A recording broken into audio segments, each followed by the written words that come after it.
us. I want to talk to you at some length on your views about China. Is it a friend or a foe, or could it be both? Is it a trading partner, or does it want to undo our economy? But before we get there, there have been some events in the past week or so that I would like to pick your brain on. The first of which is an absurd story in the Washington Post, probably leaked by the CIA, that the Nord Stream pipeline was destroyed by Ukrainian forces, which were led by a Ukrainian Lieutenant Colonel, there he is, who's now in jail on unrelated matters. After the piece came out, he recanted what he is alleged to have said.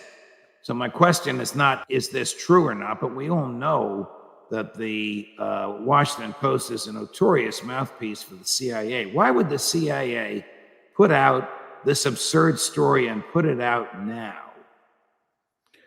I don't know why they put it out now. I think that the reason they put it out is in large part because a lot of people believe that the US government was principally involved in this.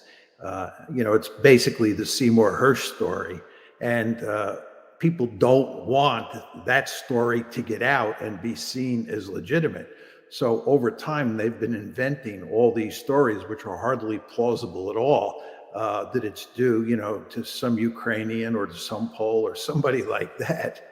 And of course, people dismiss this, and then they come up with another fairy tale. But the fact is, Judge, if the CIA or the Biden administration wanted to get to the bottom of this, they could easily do it. It's not rocket science. They could figure out who did it. The fact that they haven't figured it out tells you a great deal. Well, Cy Hersh's reporting, aside from its extraordinary history and of accuracy and his Pulitzer Prize, is so filled with detail. But maybe one of the reasons that the American public believes the Americans did it, Chris, are you ready with the tape with Chancellor Scholz there, is because of this. If Russia invades, that means tanks or troops crossing the border of Ukraine again. Then there will be no longer a Nord Stream 2. We will bring an end to it. How will you do that exactly, since the project and control of the project is within Germany's control? We will, I promise you, we'll be able to do it. Now, one of your fields of expertise is the communications between nations and heads of state. Next to him, not shown in this clip, but literally standing next to him, was Chancellor Scholz of Germany, like a poodle who said nothing. What kind of diplomacy is this?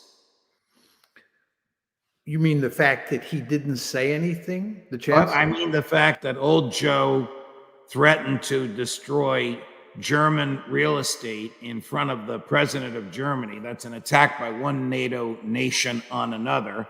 And the fact that Chancellor Scholz has yet to say anything about the likely and probable American destruction of this valuable German asset, which affects the comfort of millions of Germans in their homes during the winter. Well, I think it's pretty straightforward, and it has to do with how the Germans and the Europeans more generally relate to the United States. They're basically our poodles, right? They do what we tell them to do, and they rarely ever challenge us these days.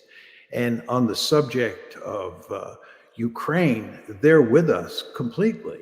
And the idea that the German chancellor would challenge President Biden and try to make the argument that the Americans are responsible for this at this point in time is just unthinkable. So the Germans go along with this charade. How can he stay in office when, knowing in advance this was going to happen, this was the principal source of home heating fuel for a majority of the German population, and he did nothing far as we know, to prevent its destruction. Well, he was, I think, committed to cutting off the flow of oil coming into Germany from Russia. And whether, Nord Stream was destroyed or not, the Germans were committed, and the Americans were pushing them hard on this front to put an end to their dependence on German oil. So I think the fact that we blew up Nord Stream didn't matter that much to the chancellor. That'd be my opinion. Last subject matter before we segue over to China. One of the leading members of Likud, forgive me, his name is escaping me, says that President or Prime Minister Netanyahu is in trouble with his own base, his own party. And in this, this member of parliament, or member of the Knesset, in the opinion of this member of the Knesset, there will be a change in prime ministers before the war is even over. Any thoughts on Bibi's stability or lack of stability in office? Well, there's no question that his disapproval ratings have been very high since October 7th. Lots of Israelis blame him for this, as they should. He was, in the driver's seat. He was the prime minister of Israel. So he's been facing the heat from the get-go. The question of how long he'll last is hard to say. If you say that, he'll go before this war is over or as soon as this war is over, the question is, when is the war going to be over? One could argue that this is going to go on for years. It's hard to see what the ending is. I would imagine if the shooting stops, there's some end to the shooting, then what will happen is that there will be a significant movement to get rid of him. So I think he's in real trouble. But again, the question is just how does this play out over the next couple months? One of the hard right members of his cabinet, I know there were three, and I forget this fellow's name, said on a Tel Aviv radio station that the Israelis would consider using nuclear weapons in Gaza. And then, of course, Bibi, President or Prime Minister Netanyahu, shut him down. Yes. How reckless is that? Well, it's very reckless. And the fact is that a lot of the rhetoric among the Israeli elite has been reckless in the extreme. There have been all sorts of newspaper articles that have pointed out that Israeli leaders are now talking in ways that they only talked in the past behind closed doors. For example, referring to the Palestinians as human animals and talking about erasing Gaza and so forth and so on. And Omar Bartov, who is a very important Israeli-born expert on the Holocaust, wrote a piece in the New York Times, an op-ed in the New York Times, that said that Israel had genocidal intent. Just think about this. This is an Israeli-born historian, right, who's an expert on the Holocaust, who says that after you listen to all these statements that are being made and comments like the one you just pointed to about nuclear weapons being dropped on Gaza, there's enough evidence there to say that Israel has genocidal intent. So this just tells you how much trouble Israel is in today. Are they risking, I know I said I'd be brief on this, but you gave me another thought. Are they risking a wider regional war by their rhetoric as well as by their military behavior?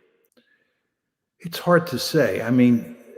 There's no question that the rhetoric married to what they're actually doing. If you look at what they're doing and then you marry that to the rhetoric, it looks absolutely horrible. And a lot of the neighbors feel that if the Israelis go a lot further or much further, they will have to intervene.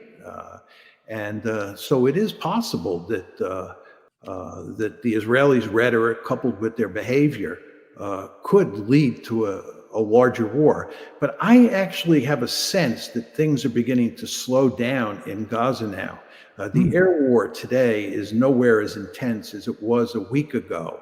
And I think the Israelis are relying more on their ground forces. And I think once that happens, the number of civilian casualties will go down.